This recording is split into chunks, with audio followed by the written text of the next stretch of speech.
Father Vasek, and great to have a conversation about something that's central and most, I think, preeminent for us in our life as priests, the Eucharist, and how your own vocational path and charism, I think the gift that you have and how the Church is asking you not simply to be serving the Diocese of Crookston, but serving us in a more broader sense of Church in our country. So we're blessed in Des Moines that you'll be able to bring some of that Eucharistic fire and insights that you would have to us. How did God kindle this whole sense of vocation and attraction to priesthood as a boy? Or, I mean, you're a man of the soil, you grew up on a farm.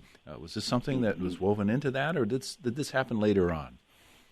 Yeah, definitely a man of the soil. I grew up on a farm, definitely right. But the kindling of a vocation was quite not there. Okay. I actually, I did not like going to Mass as a kid.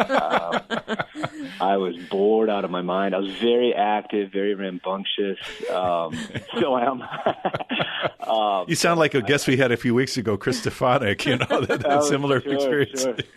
Yeah. So, I remember just going up and down the pew, bothering my brothers and sisters, and my parents had to grab me and pinch me and put me by the side, sit still, little boy, kind of thing. And that got more defiant actually in high school. I resisted Mass, and I told my parents I didn't want to go sometimes, especially these bizarre masses that we had to go to during the week. Holy days. Bizarre holy days. And I'm just coming off All Sunday. Saints here. Yeah. I mean, Sunday is plenty is what I thought. And maybe too much even. Yeah, exactly. So the call was, as far as I could tell, not there. I mean, God knows, but I didn't. And I don't think anybody in my family or none of my friends knew about it either. Well, my mom says she knew it, but I don't know. But it was really, it was not first a call to the priesthood. It was first a call to follow Jesus. And a lot happened when I was 19 years old. When I was 19, 2003, I was asked to go play guitar on a retreat, and I was not going to Mass. I was far from the sacraments. I was living a party lifestyle, failing out of college, and I went to confession. I was kind of pushed into confession by this lady who kind of roped me into going on this retreat. It's kind of like the old story of Fulton Sheen pushing somebody into the confessional. Oh, he did that? Yeah. He did it. And I made the first good confession that I can honestly say I think it was the first good confession of my entire life where I didn't make something up or hold something back. I mean, I just actually made a good confession and experienced a profound liberation from the bonds that were holding me down and just a weight of the world. Really, people talk about that. I felt that. Not that you have to feel that in confession, but I really felt it.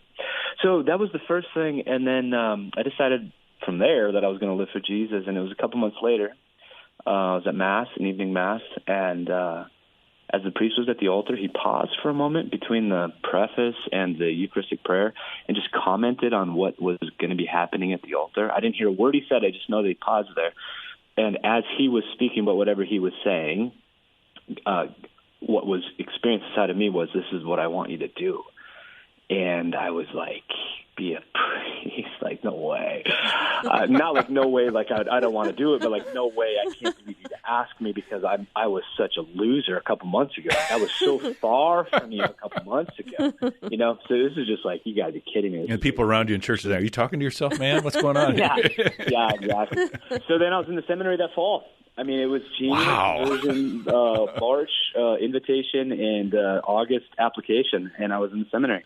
Catapulted. Wow. And so the vocation director thought there was something genuine there, even though it was kind of fast-tracking you in that way. So what a conversion. Willing to take a risk, yeah.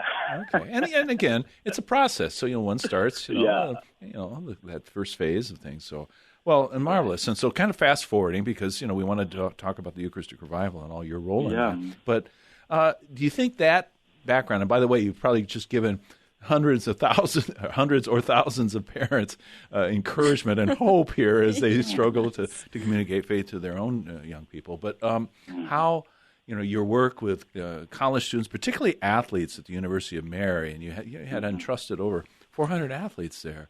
How could you relate to them? How did this give you a kind of natural rapport and connection with them? Yeah, so I kind of walk in this invitation from Pope Paul VI and Pope John Paul II of these phrases that were kind of brought over and over again, which is that the modern person is not looking so much for teachers but witnesses. Mm-hmm. And if they do listen to them as teachers, it's because they're first witnesses. And so I do try, not like out of some sort of sense of like drawing people to myself or arrogance, but sharing with people like where I've been and what I've gone through and what the Lord has done in my life. And then oftentimes, because I mean, you look at a priest, you look at a bishop, you look at a religious person, you're like, well, they've always been that way. They were born, they came out of the mother's womb wearing an alb or something like that. It's like, well, no, like, scary. So tell them like, scary. What it's been up to, and they're drawn in. It's like, oh, this is a human. You know, we're drawn through humanity because we're humans, right? So, and so I just share with them, you know, where I've been and whatnot, and there's immediate rapport because, like, well, yeah, we're going through things like that too. I'm like, yeah, I know, we're humans, we're doing this. So yeah, my story, and then the hope, I think, and the fact that there can be a change, and that we're not like, if we've sinned or if we've fallen down or if we've gone away, like that's not actually a wall for God at all, but rather He wants to draw us. He's just going to draw us, and I think it gives a lot of people a lot of freedom and courage, permission to come back to the Lord. So I think it's beautiful. It makes sense, that rapport in you, and you're one who knows. You know what it is to be touched by God's mercy, and then to be the minister of mercy in that privileged place, which is not, as Pope Francis said, a torture chamber, but it's truly the oasis of acceptance and unconditional love that God extends to us as He touches our hearts. So you know, the opportunity to study at the Pontifical North American College and the Angelicum, was that where you made acquaintance of the Missionaries of Charity while in Rome and kind of serviced there and became I don't know, a chaplain, or how you would describe your ministry with them? First, it was just as a volunteer. I was a seminarian. I would go down to the soup kitchen for homeless men and a shelter for women, and I would go down there and spend time with them that way. But then it was through that I was then drawn in by a couple of the priests who were chaplains for them to start working as a chaplain, as a deacon with them, giving some homilies or whatnot. And then as a priest, I was celebrating Mass for them every week at their one of their convents. And then through that, was that in Minnesota, or where was that? For you to go This was in. What's that? Oh no, when you're in second cycle, there in Rome, to celebrate. Yeah, so I'm in Rome there at the NAC, and then from there I just went all over Europe and started going all over the world with them and through them to experience the Catholic world, because they speak English wherever they are, and so they draw you into the Catholic world because they're nuns, but they draw you into places that you can speak a language that you understand. Like, I don't know the 150 languages of the world, but they draw kind of an English audience and into the life of the place. So it's a really beautiful way to see the Catholic world and see the world through the Missionaries of Charity. So one brief insert, and then we'll move to the Eucharist more directly. But I was aced out, actually, in Kansas City, of seeing the movie, the documentary on Mother Teresa. Did you get a chance to see it, and did it ring true for you? I've seen a lot of films on Mother Teresa. I haven't been able to see the new one yet. I've seen the excerpt, particularly with my work with the Revival. I've seen a 2-minute excerpt on Holy Mass and the Eucharistic devotion of the sisters, which was really brilliant and beautiful. But I look forward to seeing. I'm kind of in a remote area, so it's not easy to get to a theater that would have it. But I look forward to seeing. I know the Knights of Columbus had a great success, and they're going to show it again. So I look forward to seeing it when it comes. Okay, so. The Des Moines Connection, my predecessor, Emeritus Bishop Richard Pates, was administrator for a bit there in Crookston, the diocese. He offered some perspectives, and obviously he's never one to let moss grow under his feet, so he made obviously an impact in his months there. But Bishop Andrew Cousins, who really is overseeing the National Eucharistic Revival. So God's providence putting you together in your own charism, and so now you're collaborating with him. Is that right? Could you kind of describe your role now for the United States Conference of Catholic Bishops? Yeah, so I suppose it's threefold, and it's tied to Bishop Cousins. First, there was a group of people who were putting together a list of priests who could be used throughout the country and preach on the Holy Eucharist in a very particular way that the Bishops' Conference wanted, and someone had nominated me, or I don't even know how that was. This was before Bishop Cousins was the Bishop of Crookston. But then when so I was one of these 50 or so preachers that were going to be going around the country. So that's one thing I'm up to these days. And then after Bishop got to Crookston, he's like, well, this is great. We already have a man from this diocese that's helping with this. And so then he invited me a little more closely into the work. He asked me to come to an executive meeting that they were having.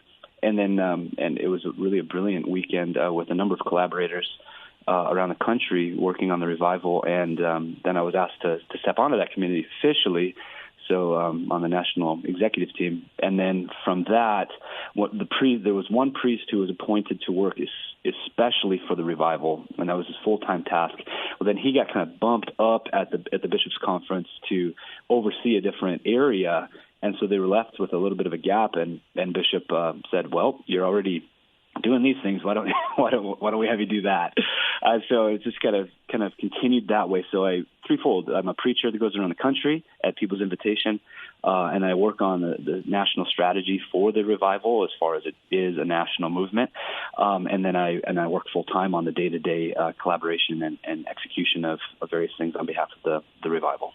As the church does when there are gifts there, both natural and spiritual, the church kind of taps those people again and again, and so the multiple hats that you wear. Now, this is not an antagonistic question anyway, but did you have to audition for the role of being a Eucharistic preacher? I mean, did you have to submit clips of your preaching, or how was that vetting carried out, just on the testimony? Right, there was. Yeah, there was a vetting. You're exactly right, because they wanted to make sure because the United States bishops are responding to a number of things. Well, one, we have COVID that caused a lot of difficulties, and there's a lot of people who haven't started coming back to Mass.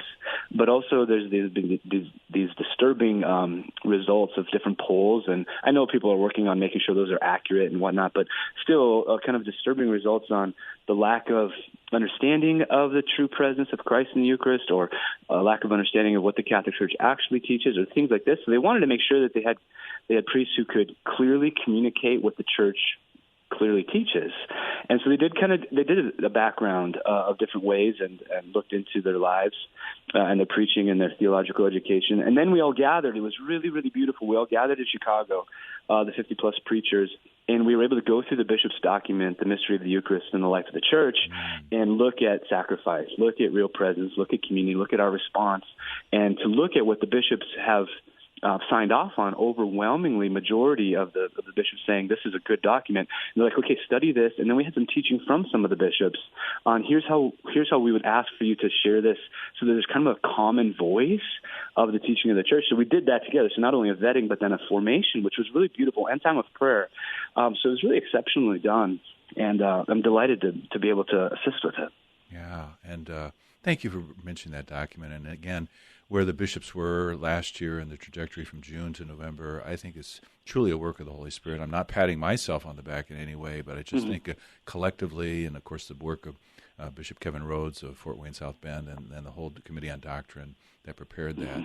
I mean, I probably read it 5 times, and it continued to tap into things, and it kind of just really feeds my own faith, and I think feeds the preaching. And again, I need to commend that to all of our priests again as something to look at. You know, whether we're anticipating the Gospel of Matthew, we know our Holy Father talked about the kind of art of presiding at Mass and the dispositions that should be that in that exhortation that he had on Desidero Desideravi, I greatly desire.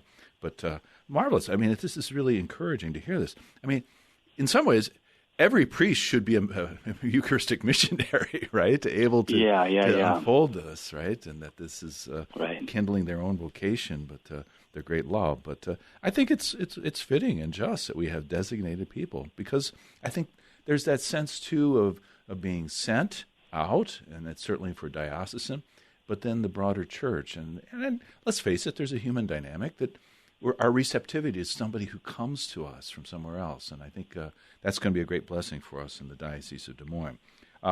We've got about a minute before we take a little break here, but there's 3 phases of the National Eucharistic Revival. Some of us tried to maybe, as the pandemic unfolded, already undertake some initiatives and different things that are going on here.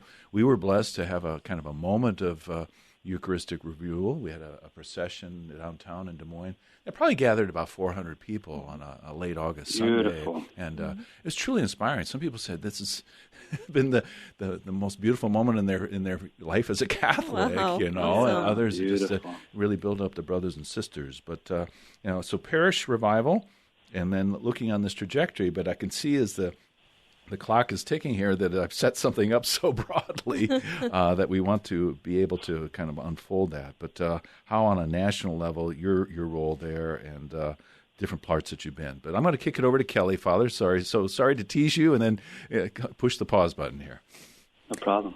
We're going to take a quick break. When we return, we'll continue to visit with Father Craig Vasek, a National Eucharistic Preacher. You're listening to Making It Personal with Bishop Joensen on Iowa Catholic Radio and the Spirit Catholic Radio Network.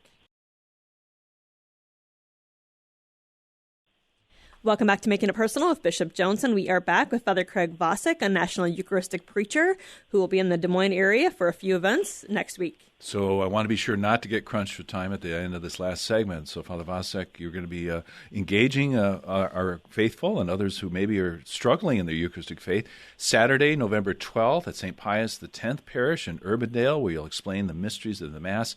You'll be speaking at 8 a.m. and what happens at the altar, and kind of maybe like that own moment that your own heart was opened up as a young man. Then continuing through with that weekend, Sunday and Monday, November 13th and 14th at Sacred Heart Parish in West Des Moines. You'll be preaching at the Masses and speaking at a parish mission, I believe, in the evening that night, 6:30 to 7:30 p.m. on Sunday and Monday, November 13th and 14th.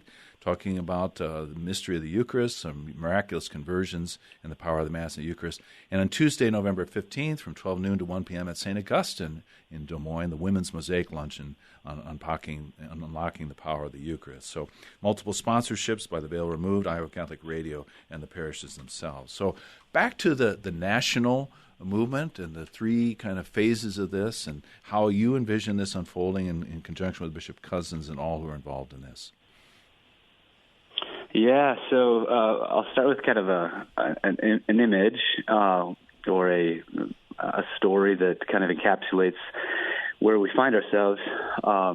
We've launched as a church in the United States a National Eucharistic Revival. So we're hoping that everybody knows that we've at least launched this, right? We're kind of still working on making sure that everybody hears that, but there's two dynamics. One is that there's going to be, a national invitation, a national promulgation, a national directive. These different things from an official standpoint, from a hierarchical standpoint, or from how we want to look at it. But at the very heart of the National Eucharistic Revival, the hope is that it is a grassroots movement of God stirring the hearts of the faithful at whatever part of the church they find themselves, in the pews, at the altar, in the chancery, wherever they are, that the Holy Spirit, that we would give freedom to the Holy Spirit to burn within us, to enkindle Eucharistic love throughout the United States. And so what we've been doing is hearing from people. And they're saying, yeah, I heard that there's a National Eucharistic Revival, but then I didn't hear what I was supposed to do, so I'm still waiting to hear what's next. And so there's two parts to that. That's kind of where we're getting we have to get this thing figured out. There's two parts to that. One is, yes, there will be more information coming, of course, from the National Eucharistic Revival through different phases. But there was kind of a playbook released not long ago, right? Right. There was a playbook as well. But the hope is that each person who says, I realize there's a Eucharistic Revival, that person would then turn to themselves and say, what am I going to do about it? Not what is someone else going to tell me to do, but what am I going to do about it? So this is what we're really going to hope to move toward.